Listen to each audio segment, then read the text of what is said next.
Welcome back नाज़रीन, जहां हम इंटरनेशनल फ्रंट पे कुछ चीज़ें डिस्कस कर रहे थे। लोकल फ्रंट पे मामलात जो हैं वो थोड़े से डिफरेंट हैं और इस वक्त जो सियासी महाजराई है वो थोड़ी बढ़ चुकी है। पहले सोहेल अफरीदी साहब पंजाब दौरे पे आए थे स्ट्रीट मूवमेंट के लिए, उसके बाद वो सिंध पहुंचे। तो सिंध जो वहाँ पर पहुंचे तो वहाँ पर एक डिफरेंट जो है वो माहौल देखने को मिला एयरपोर्ट पर। जिस तरीके से जो वहाँ के सूबाई वजीर हैं सईद गनी साहब खुद एयरपोर्ट पहुंचे और वजीर आला खैबर पख्तूनख्वा का इस्तकबाल किया और इसके बाद सियासी हलकों ने उनको सराहा भी। लेकिन ये 4 रोज़ा जो दौरा हुआ है इसमें अगर कहूँ कि सिंध हुकूमत की जानिब से खैर सगाली का जो मुजाहरा हुआ है वो तो हुआ है, लेकिन उसके साथ साथ इस्तकबाल से लेकर इल्ज़ाम तक एक ऐसा फेज था जिसमें अगर आप देखें कि इतवार को जो है वो पाकिस्तान तहरीक इंसाफ को जलसा करने की इजाज़त मिली थी, लेकिन वो इजाज़त मिली वहाँ पर कराची के अंदर, लेकिन वो एक जहाँ पर इजाज़त मिली वो टेरिटरी आती थी फेडरल जो है वो हमारी गवर्नमेंट के तहत। तो वहाँ पर उन्होंने ये कहा कि हम इजाज़त नहीं दे सकते। उस पर वहाँ पर जिस तरीके से कारकुनान को डिवॉल्व किया गया वो तो उस पर डिस्कशन बनती है। उसके साथ साथ अब ये सवाल ये है कि नेक्स्ट किस तरीके से पॉलिटिकल सिनेरियो बनेगा। क्या पाकिस्तान तहरीक इंसाफ जो गैर मकबूल होती जा रही थी क्या वो अवाम के अंदर मकबूल होगी अब, क्योंकि जिस तरीके का ये जलसा हुआ है क्या वो कामयाब हुआ है, क्या वो नाकाम हुआ है, इस हवाले से भी आज गुफ्तगू करेंगे। इसके साथ साथ जिस तरीके से 9 मई के केसेस के अंदर जो शनाख्त हुई है सोहेल अफरीदी साहब की रेडियो पाकिस्तान पर हमले में जो PTI के लोग थे बराह रास्त मुलव्वस थे, उस हवाले से आज उस्मा बुखारी साहिबा ने भी प्रेस कॉन्फ्रेंस की और ये कहा जा रहा है कि इख्तियार वली साहब की जानिब से ये कहा गया है टॉक शो के अंदर कि हम गुजारिश करते हैं CM सोहेल अफरीदी साहब से कि वो गिरफ्तारी से पहले जो है वो इस्तीफा दे दें। ये बहुत बड़ी बात उन्होंने की है और उसके साथ साथ जो है वो गवर्नर राज की भी बात की जा रही है। इसी हवाले से बात करेंगे। अशरफ शरीफ साहब, सर बताइएगा सबसे पहले तो CM सोहेल अफरीदी साहब के इस दौरे को किस तरीके से मुनफरिद समझते हैं पंजाब वाले दौरे से? जी बहुत शुक्रिया जी। ये दौरा पंजाब से इस लिहाज से तो बहुत मुख्तलिफ है कि पंजाब में उनको उस तरह की एक्टिविटी की इजाजत नहीं मिली या वो फ्री कॉरिडोर उनको नहीं मिला। लेकिन सिंध के अंदर हमने देखा कि उस गवर्नमेंट ने बहरहाल सियासी थोड़ी सी मुरब्बत का रवादारी का मुजाहरा किया। वो जैसे भी थे उनके मुखालिफिन थे, लेकिन इससे जो गेन हुआ सिंध गवर्नमेंट के साथ अगर बेहतर आम लोगों की नजर में हुई है तो हम ये समझ सकते हैं कि सिंध गवर्नमेंट ने एक वाइज फैसला किया। जहां तक ये बात है कि सोहेल अफरीदी ने अपने इस दौरे में या स्ट्रीट मूवमेंट में उन्होंने किस हद तक कामयाबी हासिल की, तो मैं समझता हूँ कि ये उनको भी कामयाबी मिली। वहां पे लोग जिस तरह से बाहर निकले हैं, मतलब मर्कजी की आदत तो वहां पे नहीं थी समझा जाए। वो लोग जिन्होंने इक़्तिदार में रहे या जो एक अरसे तक PTI का फेस रहे उनमें से बहुत कम लोग थे वहां पे, आम लोग थे उनके साथ। और फिर वो जिस तरह से जलसे के लिए टाइम भी बदलता रहा और गैर यकीनी सूरत हाल भी रही, तो इसमें भी अचानक से उनका बाहर आ जाना ये एक बहरहाल हौसला अफजा और सियासी अमल के लिए एक उम्मीद अफजा बात है। इस पूरी बहस में जो एक नुक्ता जो सामने आ रहा है कि इसी दौरान एक पेशरफ हुई कि सोहेल अफरीदी के जो वीडियोज में पंजाब फोरेंसिक लैब में वो शिनाख्त हुई और कहा गया कि रेडियो पाकिस्तान पेशावर पे जो हमला हुआ था उन हमलावरों में सोहेल अफरीदी भी शामिल थे 9 मई की हवाले से। और उस रिपोर्ट को उन्होंने कहा कि पुलिस ने ये दरख्वास्त की थी और पुलिस की ने जो भेजी थी वीडियोस उनका भी लैब में टेस्ट करने के बाद वो रिपोर्ट दी थी। अब इसके अगला एक डेवलपमेंट ये हुई है जो बताई जा रही है कि KPK में जो पुलिस हुकाम है उन्होंने IG से मुलाकात की है और उनको उन्होंने इस हवाले से कुछ चीजों में एतमाद में लेने की कोशिश की। ये भी बताया जा रहा है कि असेंबली में भी कुछ एक्टिविटीज शुरू हो चुकी हैं और वो एक्टिविटीज जो है वो ब्रीफिंग की ये मुलाकात किस हवाले से मुलाकात हुई है जी अशरफ शरीफ साहब? ये मुलाकात जो आज जी की बात कर रही है किस तनाजुर में ये मुलाकात हुई है? ये अभी तो इसी तनाजुर में हो रही है कि ये जो इनकी रिपोर्ट हुई है लैब की रिपोर्ट में जो सामने आई है एक्टिविटीज उनके हवाले से बात हुई है।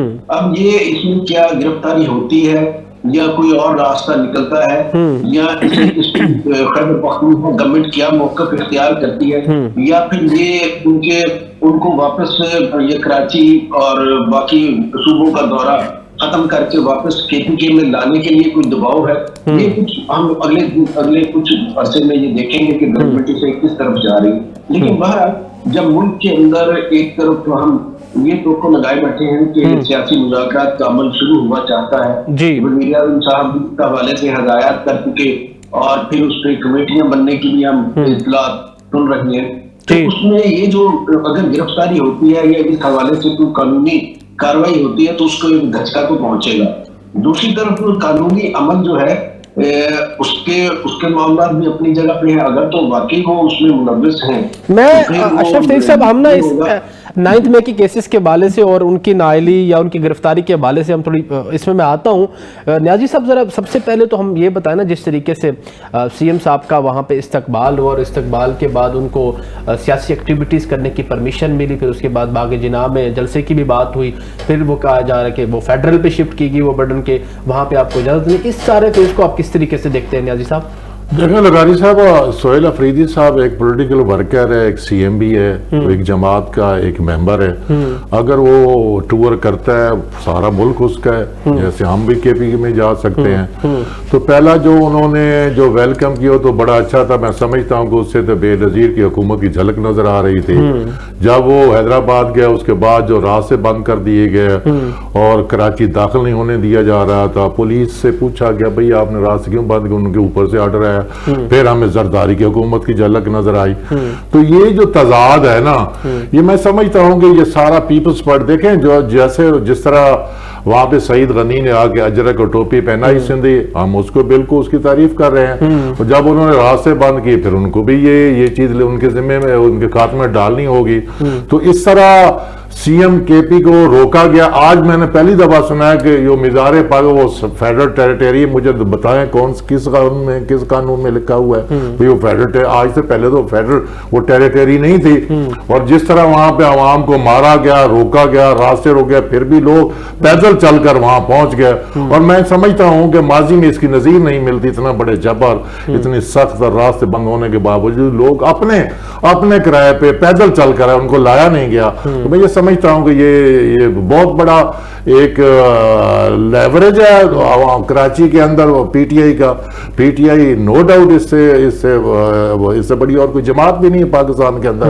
जहां तक अभी अशरफ शरीफ साहब फरमा रहे थे कि उनकी पिक्चर आई है, देखें इन्वेस्टिगेट होएगी, उस वक्त ये कहां था, at the time of occurrence where was ही।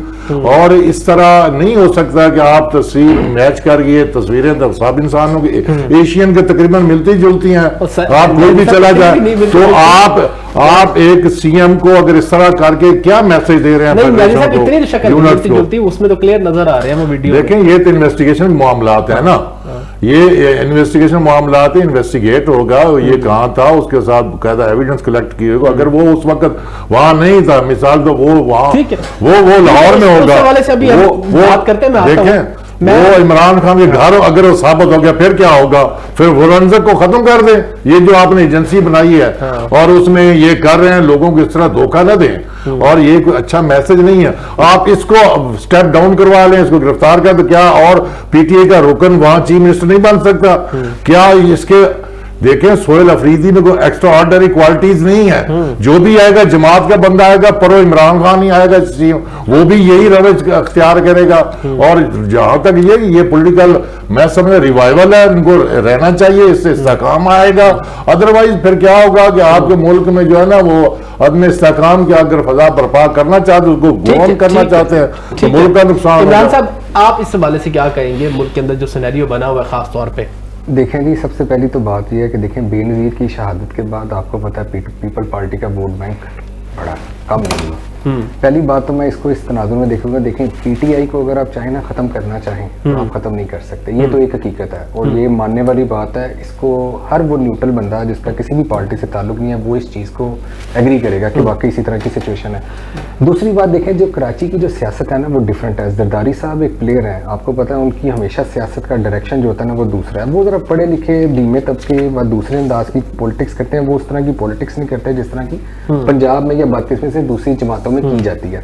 अब देखें आज का जैसे ये जलसा है, जिस तरह की भी जो सारा टूर्नामेंट, उसमें बिल्कुल पीपल पार्टी ने एक न्यूट्रल स्टांस लिया हुआ था, उन्होंने बिल्कुल स्पेस दी है वहाँ पे। उसकी वजह ये है कि देखें कराची में पख्तून कम्युनिटी भी आबाद है, आपको भी पता है, और वो बहुत ज्यादा तादाद में, पंजाब से ज्यादा पख्तून कम्युनिटी 20%, बिल्कुल एग्जैक्टली वो वहाँ पे आबाद है, और वो अच्छे अच्छे बिजनेस पंजाबी भी हैं सारे हैं उसको। अब उसकी वजह ये कि देखें पीपल पार्टी ने कल को केपीके में भी जाना है, उन्होंने अपनी वो स्पेस कवर करने के लिए उन्होंने पीटीआई को बिल्कुल मौका दिया। और मेरे ख्याल से अगर इसी तरह की स्ट्रेटजी जो है ये पंजाब गवर्नमेंट भी उठाती तो उसमें कोई बुरी बात नहीं थी, आपको उनको स्पेस देनी चाहिए थी, ताकि कल को किसी भी जगह के ऊपर अगर आपको उनसे स्पेस लेने की जरूरत पड़ती है तो आप कम से कम एक इक्वल लेवल के ऊपर चीजें डिजाइन कर सकें।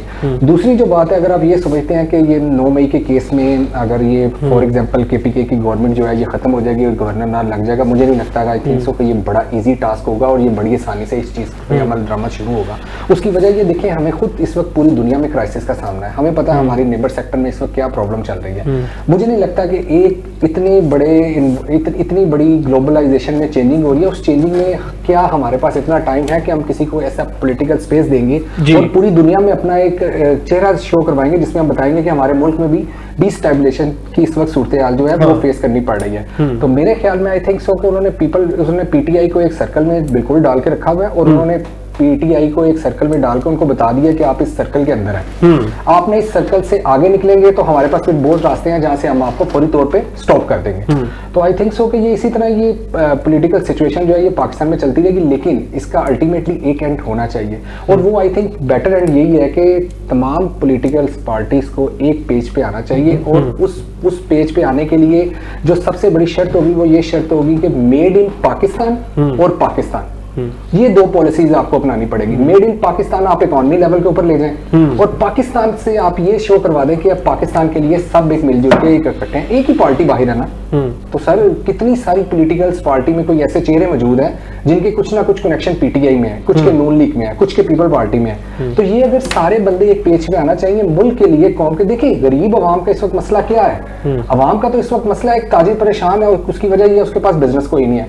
गरीब आदमी परेशान है, उसने अपने बच्चों को पढ़ा लिया, उसके पास नौकरी कोई नहीं है। तो असल मसला जो पाकिस्तान का है वो इस वक्त मेरा और आपका यही मसला है कि ये गरीब जो रोटी नहीं कमा पा रहा है उसको रोटी मिलनी चाहिए। जो इकोनॉमी की जो प्रॉब्लम इतनी ज्यादा खराब पूरी दुनिया में हो रही है, हम इस नए ग्लोबलाइजेशन सिचुएशन में क्या पाकिस्तान कोई फायदा उठा सकता है, इस चीज के लिए हमें वर्किंग करनी चाहिए और सोचना चाहिए तमाम पॉलिटिकल पार्टीज को मिल के बैठ के कि हम लोग किस तरह इस तरह की सिचुएशन से बाहर निकलें और इस ग्लोबलाइजेशन से अपना कोई फायदा उठा सकें। पॉइंट आ गया। अच्छा सर, अशरफ सईद साहब इसमें ये बताएं कि जिस तरीके से थोड़ी बहुत तो रिलीफ वहां पे मिली ना पाकिस्तान तरीके इंसाफ को, सिंध के अंदर, कराची के अंदर जिस तरीके से, अच्छा हम ये बात करें कि अब ये भी बात की जाएगी कि एक जरदारी सपा ये भी एक कोई सियासी कार्ड था, क्योंकि है तो हुकूमत के इत्तेहादी, लेकिन वो ये चाहते हैं कि बाज़-औक़ात वो अपना एक कार्ड दिखा के बता देते हैं कि हाँ जी मैं भी हूँ, अगर आप मेरे साथ किसी किस्म की डिस्क्रिपेंसी करेंगे तो मेरे पास दूसरे रास्ते भी हैं, या तरीके इंसाफ को रिलीफ देने के, या तरीके इंसाफ के साथ अपोजिशन में आने के। इसमें आप क्या समझते हैं? पाकिस्तान में हम इतनी स्मार्ट मूव जो है वो बड़ी कम देखने में लगती है, क्योंकि सियासी जमातों के पास गुंजाइश नहीं रही पाकिस्तान के अंदर अपने फैसले खुद करने की। तो जब अपने फैसले खुद करने की गुंजाइश उनके पास नहीं होती तो वो फिर ऐसे फैसले नहीं कर पाते। तो मुझे ये लगा कि एक बात इस फैसले का कुछ भी पस मंजर हो, लेकिन एक तवील फैसले के बाद मैंने एक ऐसा सियासी फैसला देखा है कि जिसे सराहनीय किया। इसकी वजूहत ये हो सकती है यकीनी तौर पे कि हर पार्टी जो है वो सिर्फ उस वक्त तक के लिए वो मुल्क वाइज को नहीं देख रही होती जो उसे मुयसर हो, वो अपने मुस्तकबिल को सिक्योर करना चाह रही होती। फिर वो उसी तरह से होता है कि अगर किसी जोन के अंदर, किसी इलाके के अंदर कुछ कॉन्फ्लिक्ट्स हो फिजिकल, तो उन कॉन्फ्लिक्ट्स को इस शक्ल में वो स्टडी करते हैं और उनकी कोशिश करते हैं कि उसके ऐसे हल हो जिसका फायदा उनको मिले। अब अभी मुफ्तों ने इस तरफ इशारा भी किया, लेकिन बात आगे चली नहीं। वो ये है कि कराची की अगर सियासत को आप देखें तो कराची एमक्यूएम के हवाले से, जमात इस्लामी के हवाले से तो इन लोगों के पास रहा है। लेकिन अगर वहां पे पीटीआई पिछले 2 इलेक्शन के अंदर पीटीआई बड़ी भरपूर से नुमाइंदगी मिली, और इन इलेक्शंस के अंदर उस नुमाइंदगी को जिस तरह से तब्दील किया गया, ये ऐसी हमें रिपोर्ट्स मिली। अब इस मैंने निकल के ये बताया कि हकीकी नुमाइंदगी कराची के अंदर, कराची सिटी के अंदर वो पीटीआई की है। ये वहां पे हमें पैगाम मिला। अच्छा, ये पैगाम था, ये पीपल्स पार्टी के लिए थ्रेट नहीं है, क्योंकि वो कराची को पहले ही अपनी वो जो मैंडेट है उसमें कमी के तौर पे वो देख रही है। ठीक है। और उसकी पूरी प्लानिंग जो है वो सिंध के बाकी एरियाज के हवाले से है, मैंडेट वोट इंटैक्ट रखना और उन लोगों के मसाइल के हवाले से। यही हमें वजह दिखाई देती है कि पीपल्स पार्टी कराची को ज्यादा फोकस नहीं करती। कराची के मसाइल भी हल करने के हवाले से मेरा ख्याल जिस तरह से उसकी कोशिश होनी चाहिए वो भी हमें दिखाई नहीं देती। मैं अभी वहां से होके अच्छा काफी मैं सिंध में भी फिरा हूँ, 10-12 डिस्ट्रिक्ट और कराची में भी मैंने तफसील से देखा है। तो मेरा ये ख्याल है कि ये जो मूव है इसने पीपल्स पार्टी को एक सियासी फायदा सिंध के हवाले से दिया है। दूसरी तरफ यकीन तौर पर आसिफ अली जरदारी साहब के हाथ में एक कार्ड भी आ गया है कि मुस्तकबिल की अगर कहीं पे जिस तरह से वो पिछले 2-3 इलेक्शन में मुस्लिम लीग नून के अलाई बन के इलेक्शन लड़ते रहे हैं। हमें याद होगा कि 2013 में जो हुकूमत बनी तो उसमें भी पीपल्स पार्टी ने फिर में मुस्लिम लीग नून को अपने इत्तेहादी के तौर पर मरकज में गुजारते भी दी थी और इसी तरह पंजाब अंदर पीपल्स पार्टी के वुज़रा को दी थी, लेकिन पंजाब के अंदर उस तरह से उन्हें इख्तियार ना दिया गया, जिसके बाद इख्तियार हमें बाद में तनाज़ात में दिखाई दिए। फिर हमें 2018 में भी इसी तरह की मूव दिखाई दी। तो सर पॉइंट आ गया, आशिफ जी सर पॉइंट आ गया। मुझे एक चीज बता दें, जो कराची के अंदर जलसा हुआ और जिस तरीके से हुआ वो तो आपको पता है, उसके बाद भी क्या वो जलसे के अंदर जितनी आवाम आई, क्या वो हम क्या समझें कि वो जलसा कामयाब जलसा था? मैं बिल्कुल समझता हूँ कि वो जलसा कामयाब था। ठीक है। अच्छा, उसके बाद दूसरा सवाल ये कि अभी जो 9 मई वाला जो ये सिनेरियो खुल गया, जिस तरीके से वीडियो सामने आ गई हैं, उसके बाद क्या देख रहे हैं आप कमिंग? ये सिर्फ दबाव की टेक्निक है या कि आप देख रहे हैं गिरफ्तार होते हुए बहुत जल्द सोहेल अफरीदी को, या कि गवर्नर राज लगने लगा है? जिस तरह अभी नियाज़ी साहब ने इस तरफ बात की थी कि सोहेल अफरीदी को अगर आप गिरफ्तार कर लें, हटा दें या कोई वहां पे और सिस्टम दे है, तो जाहिर वहां पे मैंडेट जो है वो तो तहरीक इंसाफ के पास है। आप देख रहे हैं कोई ऐसा सिनेरियो कि गिरफ्तारी वाला या कोई गवर्नर राज वाला? ये इसके चांसेस हैं, बिल्कुल हैं इसके चांसेस हैं, क्योंकि चांसेस हैं। मैं आपकी तरफ आता हूँ प्रोग्राम का, क्योंकि वक्त खत्म होने को आखिरी मिनट्स है। सर मुझे ये बताएं नियाज़ी साहब, मुज़ाकरात का सारा जो है वो सवाबदीद खान साहब ने महमूद खान अचकज़ई साहब को दिया हुआ, और आज महमूद खान अचकज़ई साहब ने एक बयान दे दिया है कि मैं वज़ीर आज़म साहब से ही जो है वो नहीं मिलना चाहता, मतलब कि मुलाकात नहीं करना चाहता मुज़ाकरात के हवाले से, और अपोजिशन लीडर की सीट के हवाले से भी कोई अल्टीमेट फैसला हो नहीं सका पार्लियामान के अंदर। इस हवाले से आपको नहीं समझता कि पाकिस्तान तहरीक इंसाफ को कोई और लीड करने के लिए देना, ऐसा बंदा होना चाहिए जो है वो मुज़ाकरात के लिए रास्ते बना सके? देखिए नवारी साहब, अभी आपको पता होगा कि सोहेल अफरीदी साहब ने अभी ये माजी में जब वो CM बना उसने कहा कि मैं मुलाकात करना चाहता हूँ इमरान खान से, तो PM साहब ने क्या जवाब दिया? PM साहब ने कहा मैं पूछ कर बताऊंगा।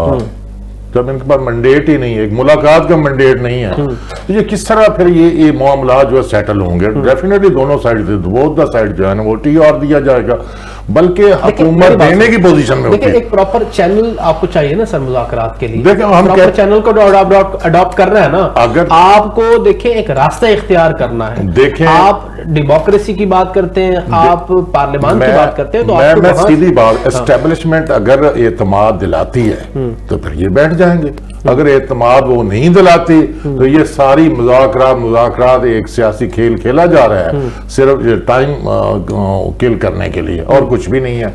और महमूद अचकज़ई साहब ने बिल्कुल दुरुस्त कहा है कि देखिए मैं उनसे बात करूंगा जहां फैसले होंगे, जहां से कोई कुछ निकल सके।